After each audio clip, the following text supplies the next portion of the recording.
In 1947, the borders of the newly formed state of Pakistan defied basic geography. The nation was sliced into two landmasses, west and east, separated by more than 1,000 miles of Indian territory. This division created a massive power imbalance.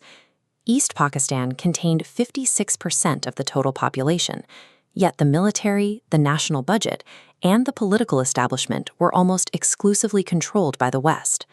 The ruling elite in the West sought to unify these two distant wings through cultural homogenization, starting with language.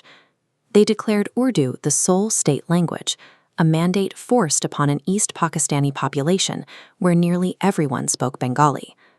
The response from the East was immediate. On February 21, 1952, students in Dhaka defied a government ban on gatherings to march for their linguistic rights. The police opened fire on the crowd, killing several protesters and leaving the university grounds stained with blood. The gunfire on February 21st turned a cultural grievance into a widespread political cause. It provided the first shared set of martyrs for the region, forcing a broad cross-section of the population to see their Bengali identity as something that required political protection from the state. Throughout the 1950s and 60s, West Pakistan maintained an economic chokehold over the East, treating the province as a source of raw materials rather than a partner. The central government routinely extracted wealth from the East's agricultural exports, while reinvesting it almost exclusively in the West.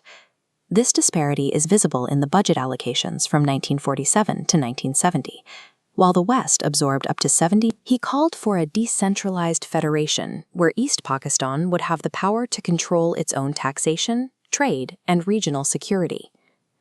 In 1968, the military regime launched the Agartala conspiracy case to discredit Mujib. The prosecution accused him of colluding with India to stage an armed revolt, labeling his calls for autonomy an attempt to wage a civil war against Pakistan. The strategy failed. Instead of turning the public against Mujib, the trial triggered the 1969 mass upsurge. Millions of citizens paralyzed the province with protests and strikes, eventually forcing the government to drop all charges and prompting the resignation of President Ayub Khan.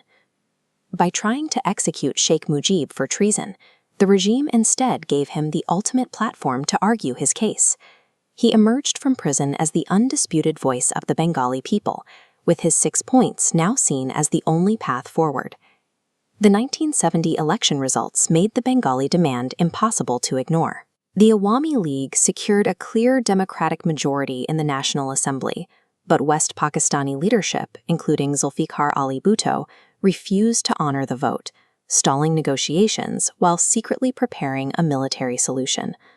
On the night of March 25, 1971, the army launched Operation Searchlight. Tanks and troops moved through the streets of Dhaka with orders to crush the nationalist movement through mass violence. The military focused its initial attacks on university dormitories and residential neighborhoods.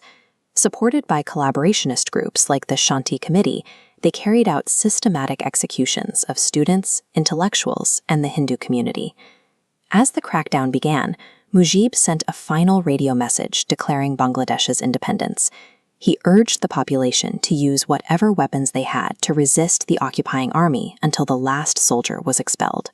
While Mujib was taken into custody, the surviving leadership formed a government in exile at Mujibnagar. They organized the Mukti Bahini, a resistance force of soldiers and civilians that divided the country into 11 sectors to begin a guerrilla war. By attempting to physically eliminate the political opposition, the military erased any remaining middle ground. The shock of the violence pushed the entire region toward a singular goal, a full-scale war for total independence. The conflict quickly drew in the global superpowers. The Liberation War became a significant Cold War flashpoint, with the United States and China maintaining their support for the West Pakistani regime. This support continued even as millions of refugees fled into India to escape the violence. India eventually provided direct military assistance to the Mukti Bahini, a move backed by a strategic alliance with the Soviet Union. The combined pressure from the Mukti Bahini on the ground and Indian forces at the borders began to collapse the Pakistani military's control of the East.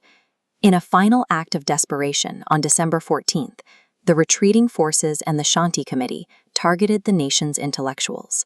They rounded up and executed hundreds of doctors, writers, and professors, intending to leave the new nation without its professional and cultural leaders.